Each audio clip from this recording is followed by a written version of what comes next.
1993 সালের 21শে July writers building অভিযানের সেই লড়াকু যুবনেত্রী হোক বা 2006-এর সিঙ্গুর নন্দীগ্রামের জমি আন্দোলনের আপোষহীন মুখ, মমতা বন্দ্যোপাধ্যায়ের পরিচিতি বরাবরই এক স্ট্রিট ফাইটার বা রাজপথের লড়াকু সৈনিক হিসাবে। কিন্তু 2026 সালের এই বিধানসভা নির্বাচন কি তাঁর সেই দীর্ঘ ও বর্ণময় রাজনৈতিক জীবনের সমস্ত লড়াইকে ছাপিয়ে যেতে চলেছে? রাজনৈতিক বিশ্লেষকদের একাংশ মনে করছেন এবার মমতা কেবল বিরোধীদের বিরুদ্ধে লড়ছেন না, তিনি লড়ছেন একাধারে দীর্ঘ 15 বছরের প্রতিষ্ঠান বিরোধী হাওয়া, কেন্দ্রীয় এজেন্সির নজিরবিহীন চাপ এবং নিজের দলের ভাবমূর্তির এক চরম সংকটের বিরুদ্ধে। কেন এই নির্বাচনকে তার জীবন মরণ যুদ্ধ বা জীবনের সেরা লড়াই বলা হচ্ছে তা নিয়ে এখন সরগরম রাজ্য রাজনীতি। মমতা বন্দ্যোপাধ্যায়ের এবারের লড়াইয়ের প্রেক্ষাপট আগের নির্বাচনগুলোর চেয়ে অনেকটাই ভিন্ন এবং জটিল। অতীতে তিনি বাম শাসনের অবসান ঘটাতে বা 21-এর নির্বাচনে বিজেপির অশ্বমেধের ঘোড়া থামাতে লড়েছিলেন, কিন্তু 2026-এ তার সামনে প্রধান চ্যালেঞ্জ হলো চতুর্মুখী আক্রমণ। একদিকে বিজেপি তাদের সর্বশক্তি দিয়ে দক্ষিণবঙ্গে তৃণমূলের দুর্গে হানা দিচ্ছে, অন্যদিকে নিয়োগ দুর্নীতি থেকে শুরু করে রেশন দুর্নীতি, একাধিক ইস্যুতে কেন্দ্রীয় গোয়েন্দা সংস্থার তৎপরতা তৃণমূলের শীর্ষ নেতৃত্বকে কার্যত ব্যতিব্যস্ত করে রেখেছে। সম্প্রতি ই প্যাকের অফিসে ইডি হানা এবং সেই সংক্রান্ত আইনি জটিলতা প্রশাসনের উপর বাড়তি চাপ তৈরি করেছে। এই বহুমুখী আক্রমণ সামলে দলকে জয়ের স্মরণীতে রাখা মমতার জন্য এক কঠিন চ্যালেঞ্জ। পরিসংখ্যানের দিকে তাকালে দেখা যায় গত 2021-এর নির্বাচনে দক্ষিণবঙ্গের 142টি আসনের মধ্যে 123টি আসন জিতেই ক্ষমতায় ফিরেছিলেন মমতা বন্দ্যোপাধ্যায়, কিন্তু এবারের চিত্রটা বেশ আলাদা। বিশেষ করে কলকাতা ও সংলগ্ন শহরের এলাকাগুলোতে লোকসভা নির্বাচনের নিরিখে তৃণমূলের লিড কিছুটা হলেও সংকুচিত হয়েছে। শুভেন্দু অধিকারীর মতো একদা নিজের সেনাপতির ধারালো আক্রমণ এবং দক্ষিণবঙ্গের হিন্দি ভাষী ভোটারদের মধ্যে বিজেপির ক্রমবর্ধমান প্রভাব মমতাকে ভাবিয়ে তুলছে।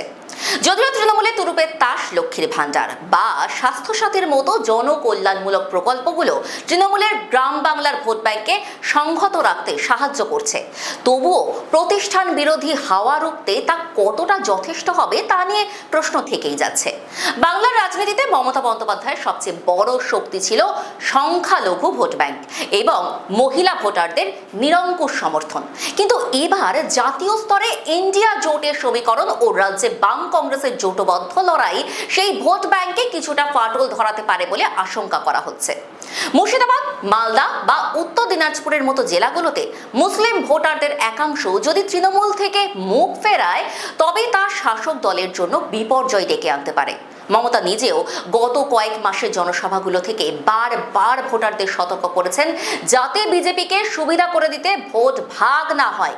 এই বারংবার সতর্কবার্তা এবং আকুল আবেদনই বুঝিয়ে দিচ্ছে যে এবার তার পায়ের তলার মাটি কতটা কঠিন। রাজনৈতিক পর্যবেক্ষকদের মতে এই নির্বাচন মমতার জন্য স্রেফ গদি রক্ষার লড়াই নয়, এটি তার রাজনৈতিক অস্তিত্ব ও দীর্ঘদিনের তৈরি করা রাজনৈতিক উত্তরাধিকার রক্ষার লড়াই। একদিকে দলের মধ্যে নবীন ও প্রবীণ নেতৃত্বের দ্বন্দ্ব মেটানো, অন্যদিকে দুর্নীতির অভিযোগ ঝেড়ে ফেলে মানুষের আস্থা অর্জন করা, এই দুই ফ্রন্টে তাকে লড়তে হচ্ছে। তাছাড়া 2029-এর লোকসভা নির্বাচনে জাতীয় স্তরে বিজেপি বিরোধী জোটের প্রধান মুখ হিসেবে নিজেকে প্রাসঙ্গিক রাখতে গেলে বাংলায় এই জয় মমতার জন্য অক্সিজেনের স্বরূপ।